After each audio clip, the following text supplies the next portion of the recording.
In 1909, Frederick Henry Seddon, a district superintendent in an insurance company, bought up the lease of 63 Tollington Park, Islington, and a year later, in July, let the second floor to a Miss Eliza Barrow, a quarrelsome, an asthmatic, and prematurely aged woman of 49 with unhealthy habits and a morbid fascination for golden sovereigns. Miss Barrow and her ward, a 10-year-old called Ernest Grant, lived comfortably in their rooms in this respectable middle-class suburb. Miss Barrow, like her landlord, had a head for business. She sold some shares and the leases of 2 properties to Frederick Seddon, who agreed to pay her in return a weekly sum of £3 for the rest of her natural life. This life, however, was cut short in 1911, when after a 10 days illness, during which Mrs. Seddon nursed her devotedly, Eliza Barrow died of what was termed epidemic diarrhea. It wasn't until Eliza's relatives, the Vondereys, called at Tollington Park, that suspicions were aroused. Why did they never receive Seddon's letter informing them of Miss Barrow's death? What, they wondered, had become of Cousin Eliza's considerable financial assets, which they thought they were to inherit? They also learnt that not only had he arranged a pauper's funeral for Miss Barrow, he'd also claimed 12 and 6 months' commission from the undertakers. Given the haste and secrecy of her death, and the fact that her property had found its way into Seddon's possession, the relatives felt cheated and informed the authorities. Eliza's body was exhumed on November the 15th, 1911. Traces of arsenic were found, and investigations revealed that on August the 26th, Seddon's daughter Maggie purchased a threepenny packet of flypaper stated on the label to contain arsenic and prominently marked poison. Mr. and Mrs. Seddon were arrested and charged with murder. It's unthinkable. Absurd. The first of our family that's ever been charged with such a crime. Willful murder, indeed. Yes, Papa. Now, see, I had no motive. None whatever. No, Papa. Until then, we must trust in the Lord. As always. Yes, Papa. Now, did you get that message to Mr. Dobbs? Yes, Papa. He said not to worry about closing the account. He quite understood the position and would wait to hear from you later. Good. I won't let this interrupt the household accounts. Sorry state we'd be in if I did. Were there any other messages, Maggie? No, Papa. From your mamma? No, Papa. Right. Did old Mr. Bannister arrive to fix the downpipe? Yes, Papa, but he didn't finish. He's coming back next week. Is he now? I'll have to watch what he charges. I can't be paying bills for work not done. If he thinks to take advantage just because I'm indisposed, he's got a surprise coming. Shall I tell Grandpa to give him some... No. Don't tell Grandpa anything, do you understand? And certainly nothing I say to you in here. Yes, Papa. How are Ada and little Lily? They're well, Papa. Good. It's a comfort to know my family are so brave. Yes. No message from Mamma, eh? You quite sure? Yes, Papa. I'd remember, wouldn't I? Yes, I suppose you would. Now, there's one other thing I want.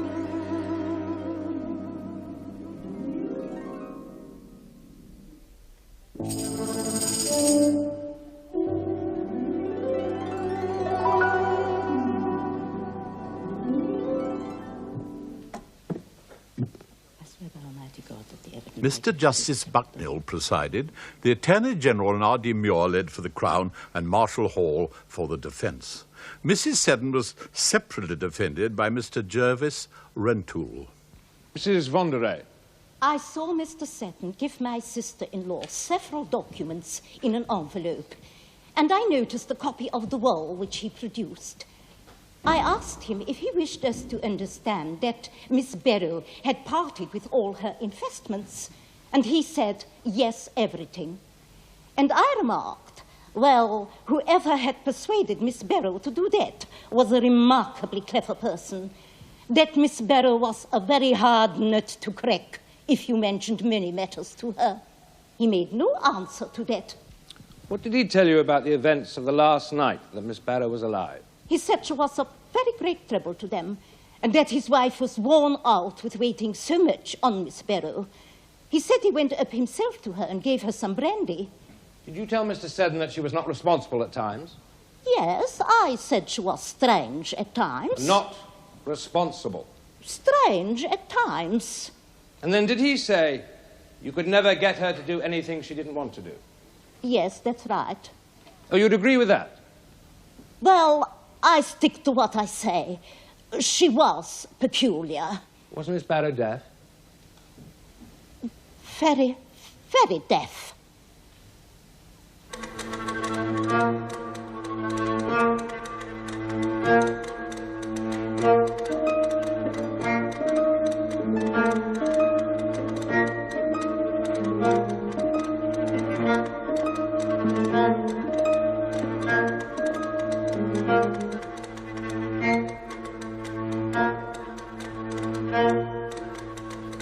Do you need anything, Seddon? No. Your meal is on the way. It will do you good. I had to feed her, you know. Miss Barrow. Beef juice. Rice pudding. Spoonful by spoonful. It took such a long time and she was always sick afterwards. Well, never mind about that now. Even had to help her on the commode. Seddon. Not before your meal. Well, she was so ill, you see.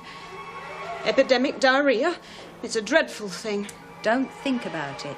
The flies couldn't keep away. It was the smell. Her smell. They just kept buzzing around, drove her mad. And me.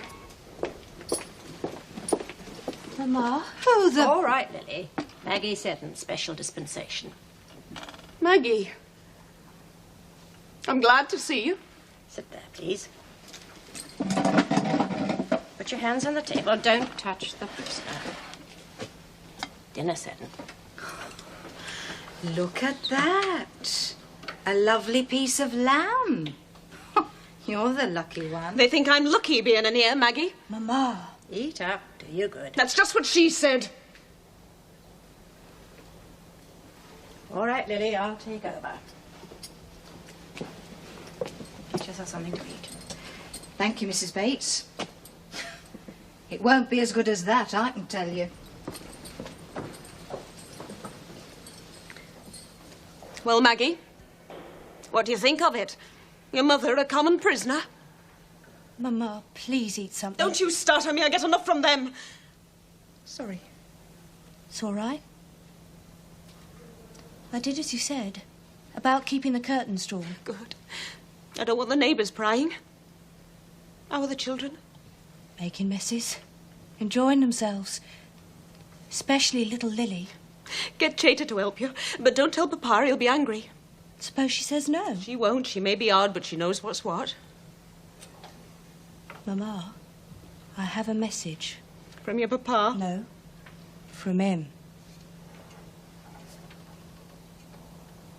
What is it? He had this sent in, special, and he said he'd be in the courtroom this afternoon. I see. And this sent in special too? Yes.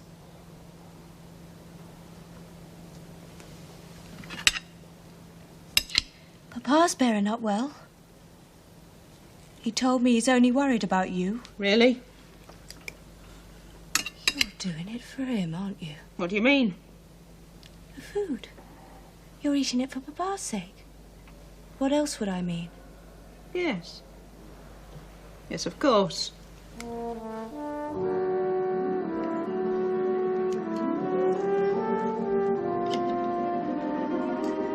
He that dwelleth in the secret place of the Most High shall abide under the shadow of the Almighty.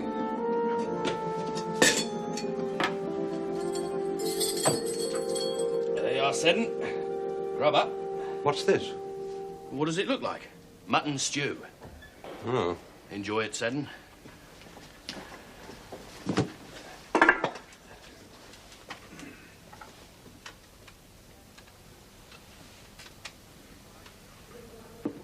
I was delighted to hear that Mr. R.D. Muir will be on my case. Well, why's that? I'll enjoy crossing swords with one of the finest legal brains in the country, that's why. All that legal talk leaves me a bit befuddled like. It would. But he and I, we're alike. It's all up here, you see. I shall need more paper, by the way. Lots more paper. Can it be supplied? Well, no problem, Seddon. Is it for your figures? And notes.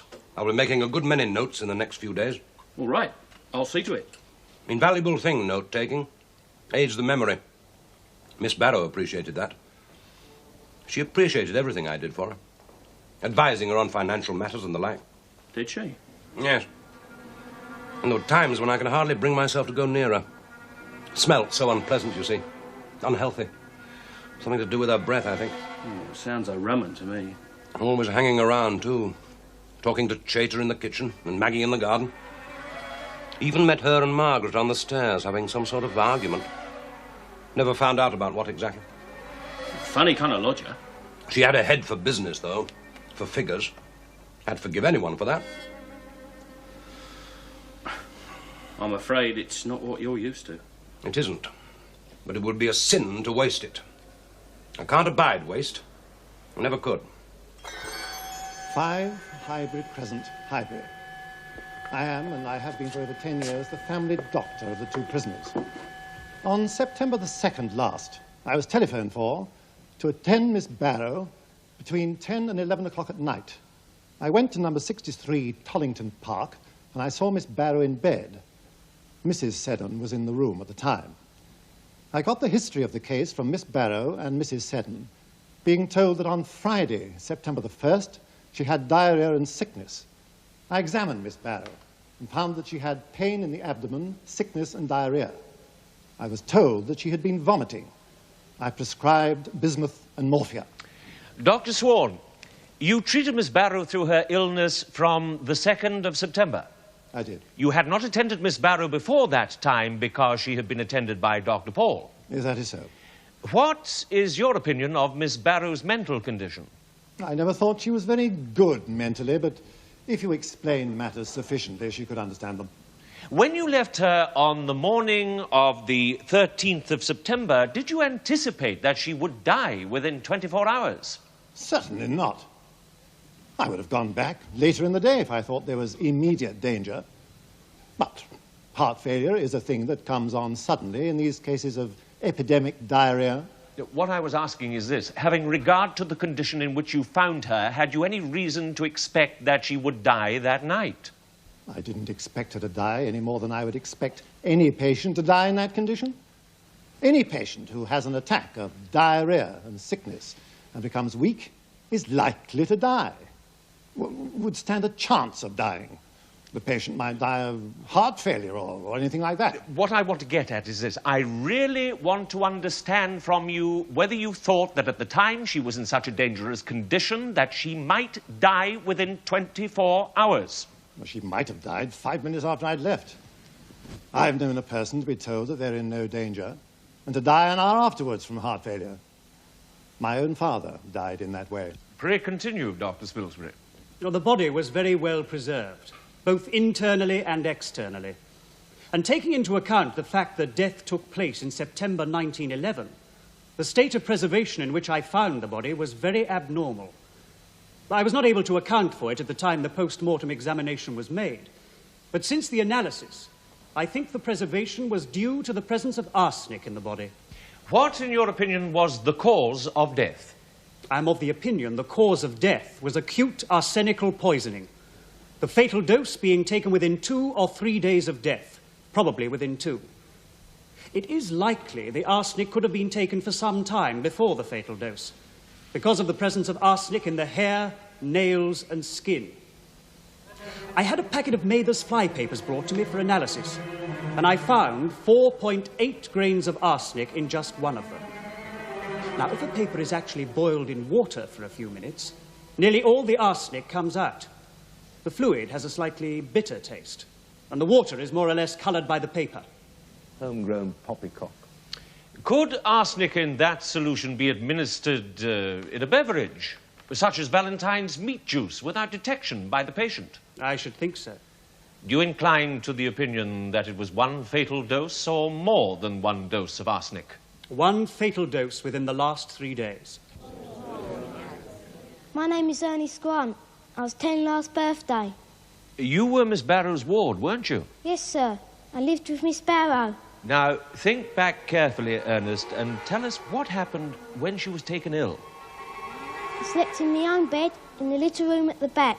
Miss Barrow had to stay in bed, and when she got worse, she asked me to sleep in her bed, and I did so.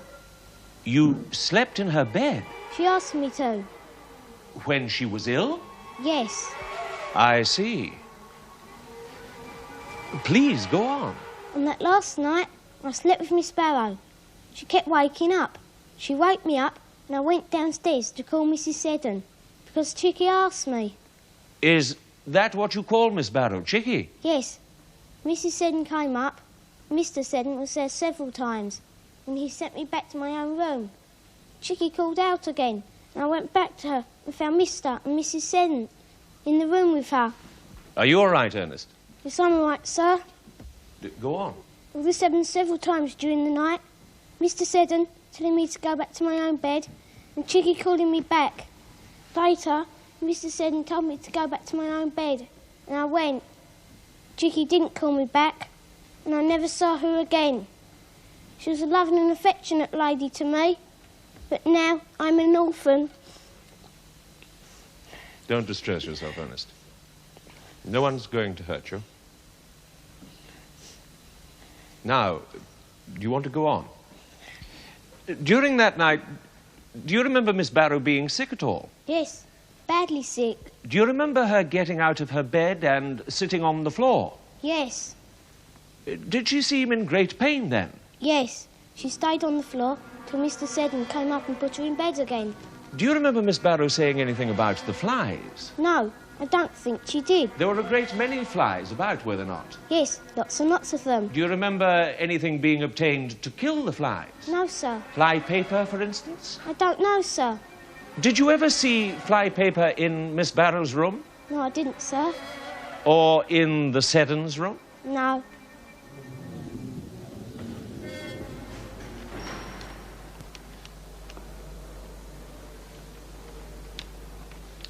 No trouble getting your account paper.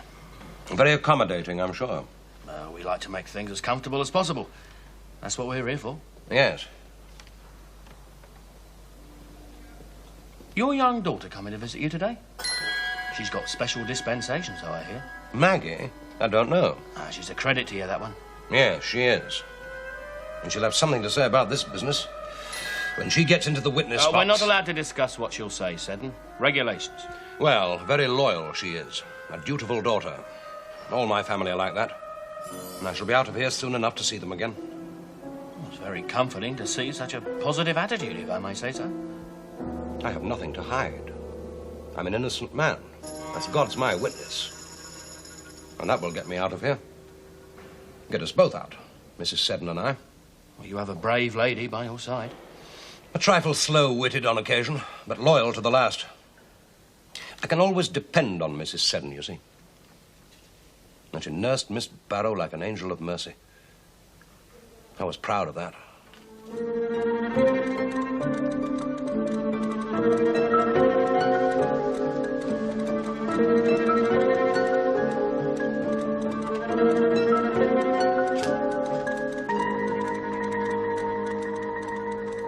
If that old crow had me running up those stairs once, she had me running 50 times a day.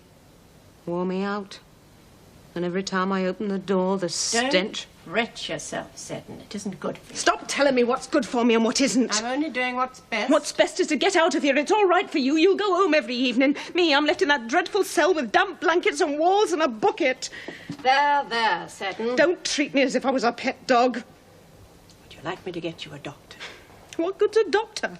That was Frederick's answer to everything. We'll see where it got him. Calm down, Seddon. I'm perfectly calm, thank you. I do anything? No.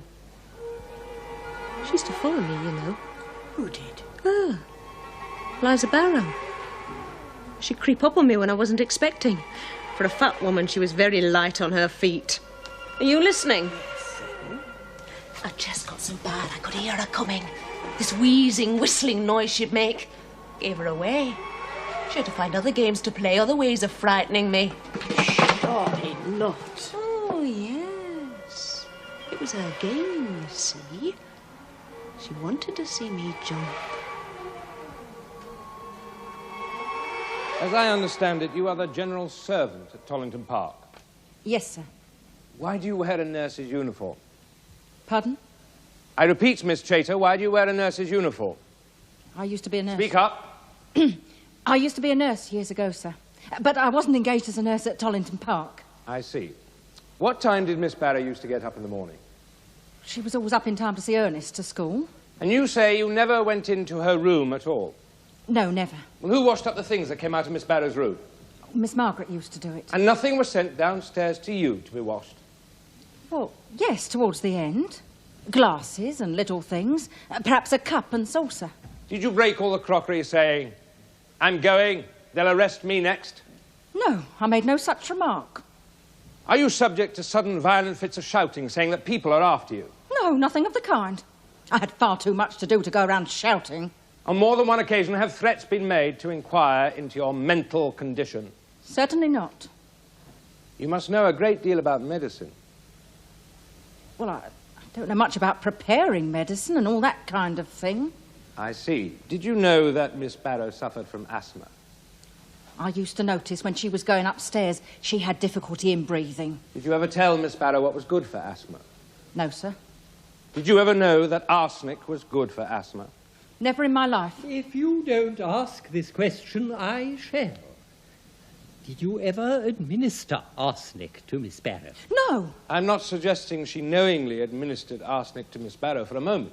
I don't think for a moment you meant to do so. Either knowingly or unknowingly? No, sir. As a specific for asthma, did you ever administer arsenic to Miss Barrow? I mean as a medicine, of course. No, sir, never.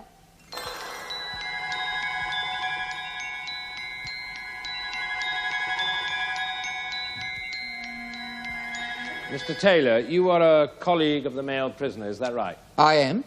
What do you say happened when you went to Tollington Park on the 14th of September? When I arrived at the house, Mr. Seddon was not in. I saw him later and continued working with him all that day. A little after 9 o'clock, I heard the chink of money. I turned my head and had a side view of Mr. Seddon's desk. I saw several piles of sovereigns and a good little heap besides. I estimated there was over £200 in gold. The prisoner packed that quantity into 4 bags. So the first thing that attracted your attention was the chink? It was the chink. And then he holds up one of the bags and he says to Mr. Smith, your fellow assistant, "Here is your salary." Yes. He said that as a joke? As a joke. He was in a very good temper. I never saw him the same as he was on that day. And he is joking while the dead body is lying in the house, according to your story. Well, he did hand the money to Smith. As a joke? As a joke. My son, the male prisoner, my daughter-in-law and myself were all present on September the 11th when Miss Barrow made her last will. We know Miss Barrow was very deaf. Ah, she were. Did she take the will and read it for herself? Well, the will were read to her, but she couldn't properly understand it, so she asked for her glasses so she could read it herself. And she signed it, and she said, "Thank God, that will do." Well, on the same day that she signed the will, she seemed quite all right. Well, she was perfectly sane altogether. Did you notice if there were many flies around the room? Why, there were plenty of flies around, all right, both upstairs and down. Did you go to the undertaker's? Aye, me and my daughter and Mrs. Seddon, we all went to the undertaker's. We asked the woman in the shop to take the lid off the coffin, and Mrs. Seddon bent down and kissed the corpse.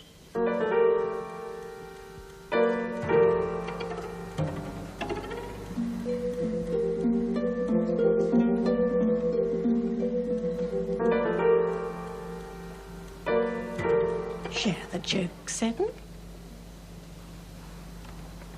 What joke? You were smiling. Oh, nothing. Just an habit I have. Can't help it. It's good to see you cheerful. I'm not cheerful. I told you. It's just an habit I have. Oh? She couldn't stand it. What's your secret, Mrs. Seddon? She kept asking. Regular as clock chimes, once a month she'd go down with a bilious attack, and it was always me who had to clear up after her. You were good to her. Anyone can see that. Miss Barrow was filthy, you know. Never let me change the sheets.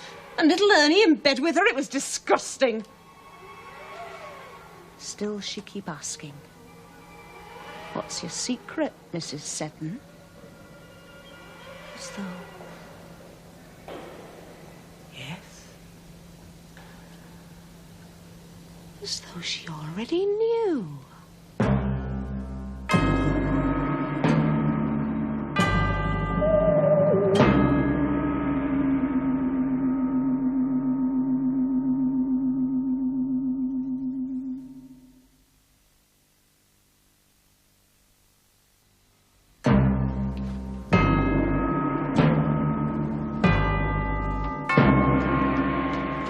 about them figures, Seddon? Yes? Do you really understand them? Of course I do. My life's work. 21 years with the London and Manchester Assurance Company. And the last 10 years as superintendent of the district. Currency, cash and credit. Confuses me. There's no mystery to it. All I see is the profit at the end. The useful thing, money. Well, it's just that me and the missus, well, we've got a bit tucked by, but just gathers dust. Then you're not using it properly. Well, exactly what I said to her. But it needs an intelligent man, well, like yourself, to, well, show us what we're doing wrong. You're asking for my advice? If I could be so bold. Of course. And you're absolutely right. Am I? I am an intelligent man. Now, I need to know how much money you have. Exact pounds, shillings, and pence, please. If I'm to help you, as I help Miss Barrow and others, I must have precise details.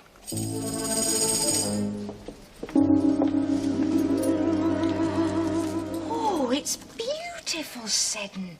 Just what you asked for the other day. Oh, Mamma usually gets what she wants, don't you? Please be careful with it. It's a lovely present, your husband. My husband? Mr. Seddon doesn't have the imagination for anything like that. Stop sighing, Lily, and off you go. I wish I had a fairy godmother to bring me things like that.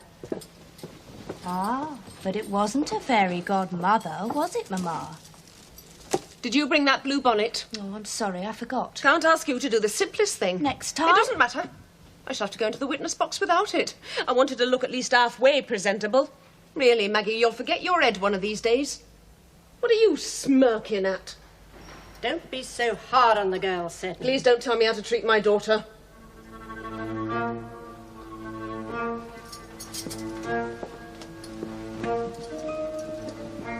Mr. Bates says it doesn't matter how you look. It's what's inside here that matters. Really? Yes. Well, don't let me interrupt you. I know what I want to do when I grow up. Do you? Yes. Have lots and lots of friends. And a husband. Well, now. Oh, you do, don't you, Mamma? Have lots of friends, I mean. Yes, well, never mind that now. Tell me a news. Has that downpipe been fixed yet? Your father will be so angry about it when he gets out. When...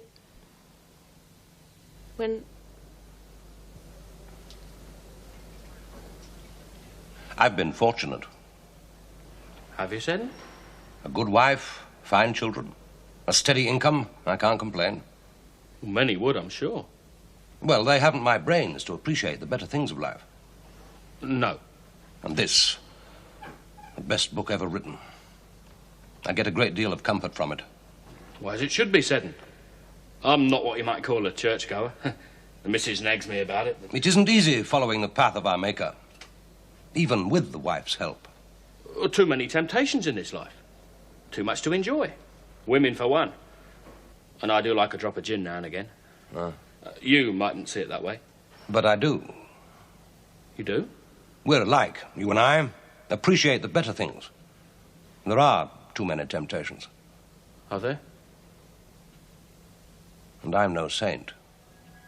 I swear by Almighty God that the evidence I give shall be the truth, very ill, the whole truth. Last night, I went up to the Marlborough Theatre and returned home about 12:30 midnight. I heard from my wife that Miss Barrow had called out she was dying. I am dying, or something like that. I said, is she? And my wife said no, and smiled. She said she'd been calling out like that, and that she'd done all she could for her. We both went to her room together. Had you the slightest suspicion that Miss Barrow was fatally or dangerously ill? No. You see, every night had been alike.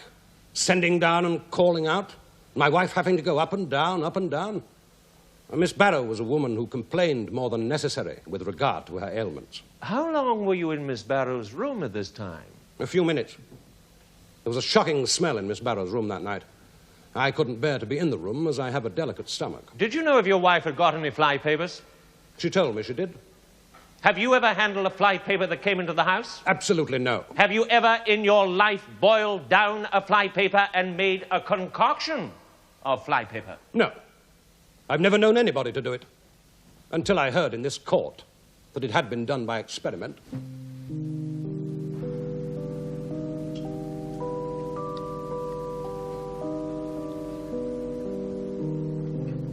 It's all over now, Maggie.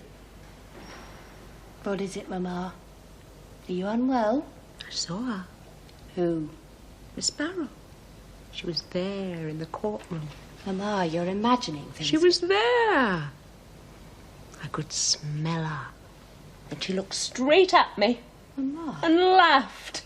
The evil old woman. Please stop it. You're frightening me. Am I? Don't be scared, Maggie. Ghosts are 10 a penny these days. Let's not talk about it. Jada says Papa's doing well. Is he? I felt so proud of him, standing there, telling the truth. Truth?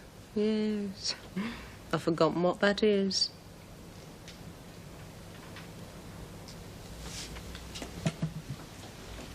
Do something for me, Maggie. What is it, Mamma? Can you get a message to him? To Papa? No. I've managed before. Tell him he must be patient. Is that all? Yeah. No thanks for the oranges and honey? That's enough, Maggie. And not a word to your grandfather. Of course, Mamma. One day you'll understand what this is all about. I want to go now.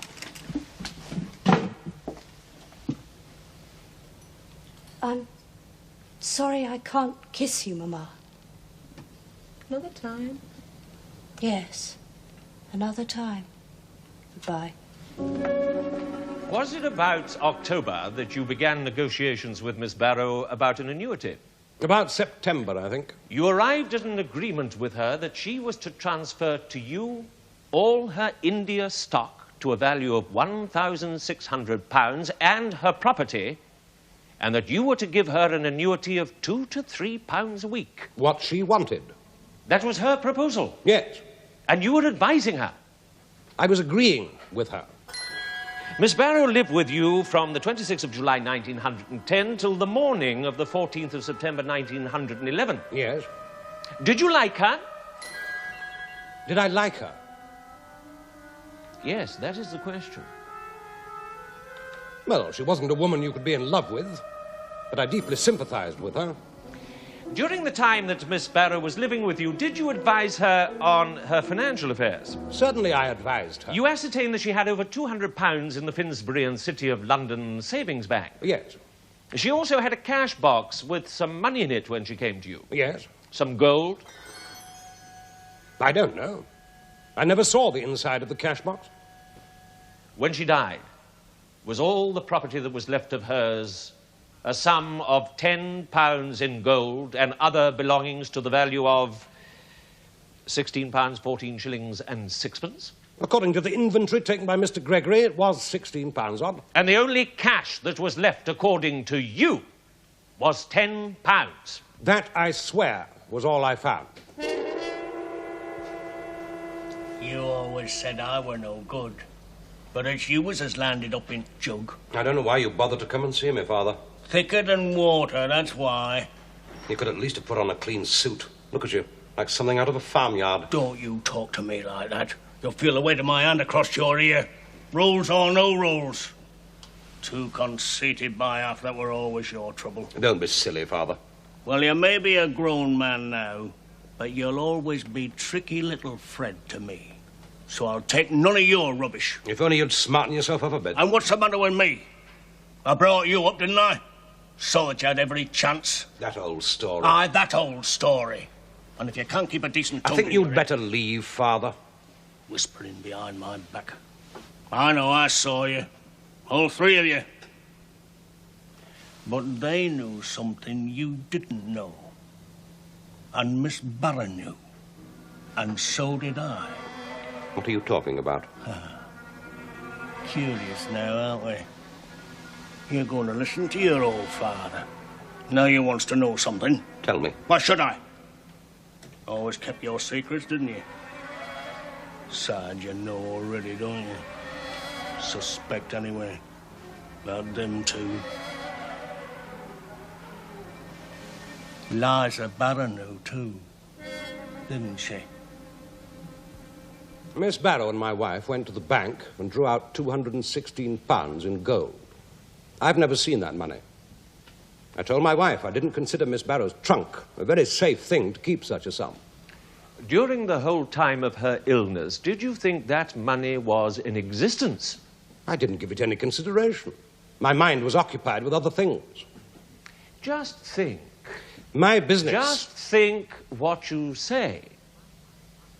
Your mind was much agitated with her putting this money into the trunk in her room. At the time, yes. But she told me she knew what to do with it. And she treated me with indifference for about a week after. But so far as you were concerned? I treated it like that. You treated the £200 like that. Is that your explanation? Yes. I want to ask you about what happened at the interview with Mr. Smith and Mr. Taylor. You know what I'm speaking of now? Yes. I'm supposed to have had her money early in the morning. There was £99 altogether in gold. It was the company's money and my own. It's not feasible a man is going to do a thing like that. What do you mean? The prosecution is suggesting that I'm dealing with the deceased woman's gold. That I take it down from the top of the house and in the presence of my assistants count it up. I don't want to argue with you, but you know that sometimes people do very foolish things. Well, I'm not a degenerate. That would make it out that I'm a greedy and human monster. Or something with a very degenerate mind to commit a vile crime such as the prosecution suggests. And then bringing the dead woman's money down and counting it and flouting it like that. The suggestion is scandalous. I would have all day to count the money. Did you know that 2/3 of a grain of arsenic was found in the stomach and intestines of this lady 2 months after her death? I've heard that. I can't remember the exact amount found, but something like that. Can you account for the arsenic having got into her stomach and intestines? It's a Chinese puzzle to me. I swear by Almighty God, the evidence I give shall be the truth. Miss Barrow was generally always complaining. I went up and stayed with her and put on more flannels, and she seemed to go to sleep. My husband was standing by the bedroom door, smoking his pipe and reading. Was Miss Barrow snoring? Yes. It was getting on towards daylight then, and my husband drew attention that the snoring stopped and her breathing stopped. What happened then? Then he lifted up her eyelid and said... I can't say it. I don't like to say it. Never mind, say it low. He said, "Good God, she's dead." Then he hurried out and went for Dr. Swan. Have you ever administered or caused to be administered arsenic to Miss Barrow in any shape or form? None whatever. None whatever.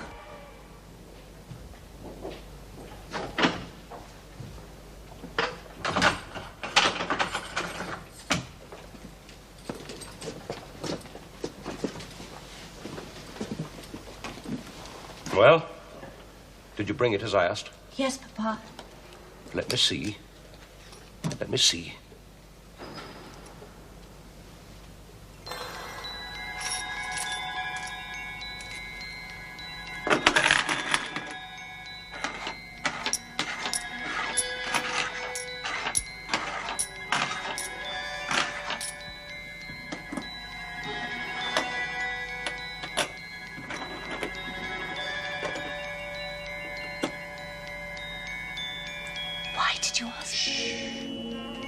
Just let me look. I haven't. It's not the same as just doing figures.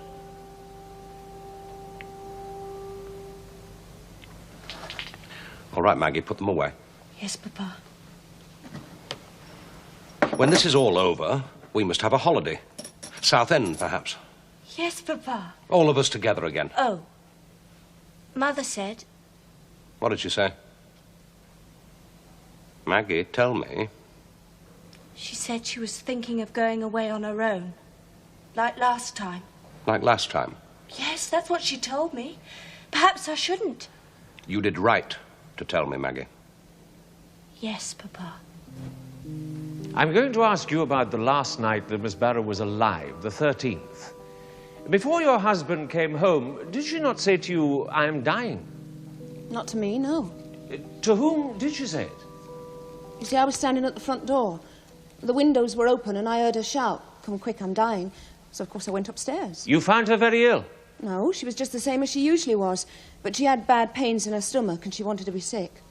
Rather an alarming statement, isn't it?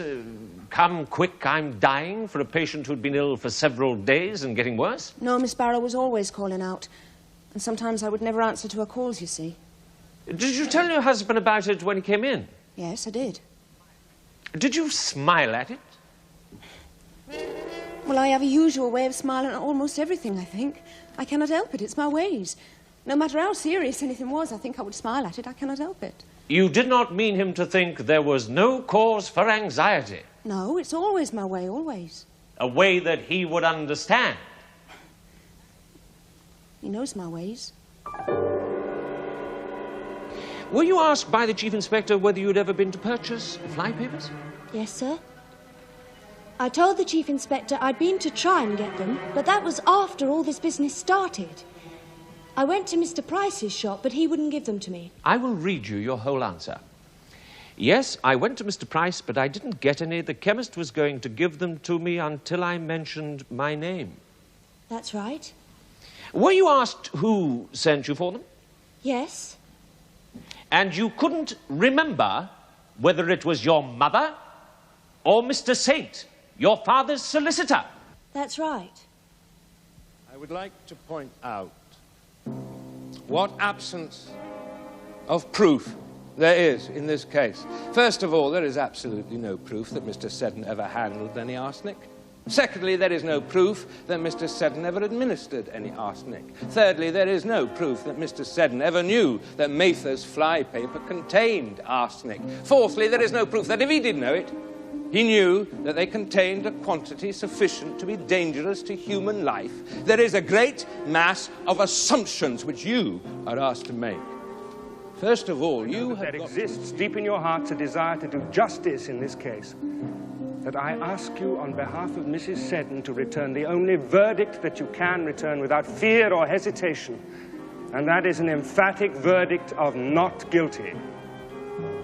All I ask you is, when you have made up your minds, not to shrink from the conclusions to which you think you have been forced by the evidence that has been given. If you are satisfied, say so, whatever the consequences. If you are not satisfied, do not hesitate to acquit the one or both.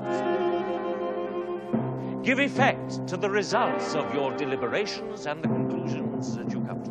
Do you find Frederick Henry Seddon guilty or not guilty of willful murder? Guilty. And do you find Margaret Ann Seddon guilty or not guilty of willful murder? Not guilty. Tell her she's discharged, will you? Frederick Henry Seddon, you stand convicted of willful murder. Have you anything to say for yourself why the court should not give you judgment of death according to law? I have, sir.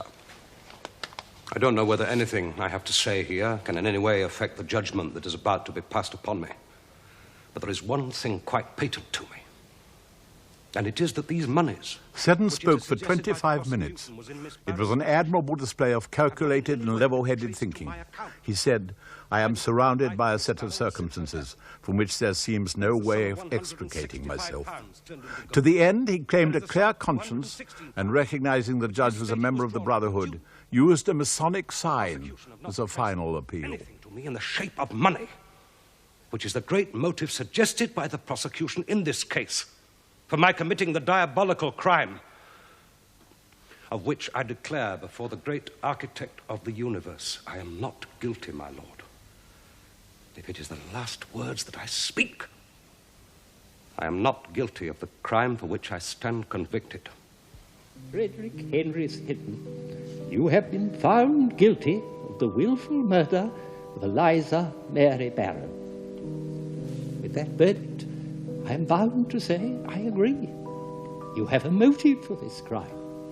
That motive was the greed of gold. This murder has been described by yourself in the box as one which, if made out against you, was a barbarous one. A murder of design, a cruel murder. It is not for me to harrow your feelings. It does not affect me. I have a clear conscience. From what you have said, you and I know that we both belong to the one brotherhood, and it is all the more painful to me to have to say what I'm saying. But our brotherhood does not encourage crime. On the contrary, it condemns it. I pray you again to make your peace with the great architect of the universe. Mercy, pray for it, ask for it. It may be some consolation to you to know that I agree with the verdict that the jury has passed with regard to your wife. She has done nothing wrong, sir. I am satisfied that the jury has done well and rightly in acquitting her. I am satisfied that they have done justice to you. Now, I have to pass sentence. The sentence of this court is that you be taken from hence to a lawful prison, and from thence to a place of execution, and that you be there hanged by the neck till you are dead, and that your body be buried within the precincts of the prison in which you shall have been confined after your conviction. And may the Lord have mercy on your soul.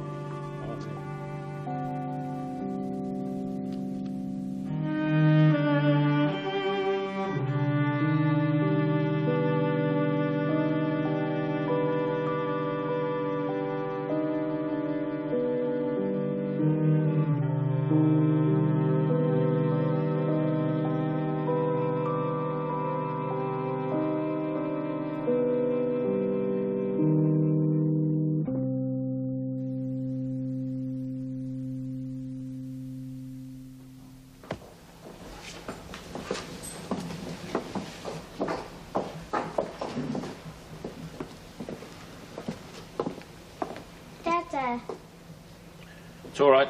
I'll keep an eye on him. Right, Seddon, just for a moment. Ada, my dear. Lily? You've been in hospital ever such a long time, Dada. Are you better now? Not yet, my darling. What funny clothes you're wearing. Well, Ada, dear, I have to go away on a big ship to get better. And I don't suppose I shall be back for a very long time. I don't mind, so long as you come back quite well. It's all right, Margaret. Don't cry. Here, Cheta.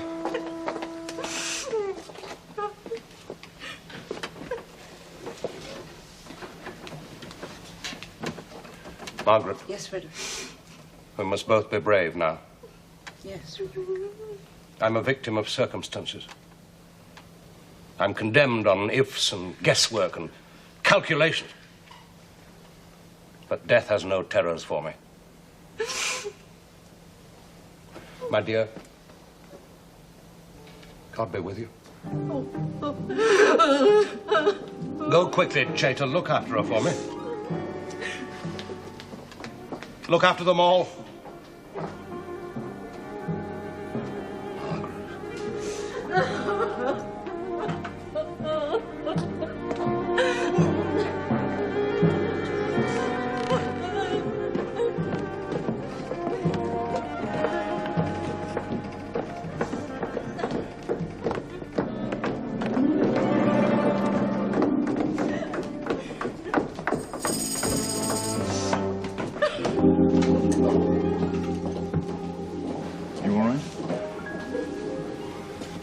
Let's tie them up.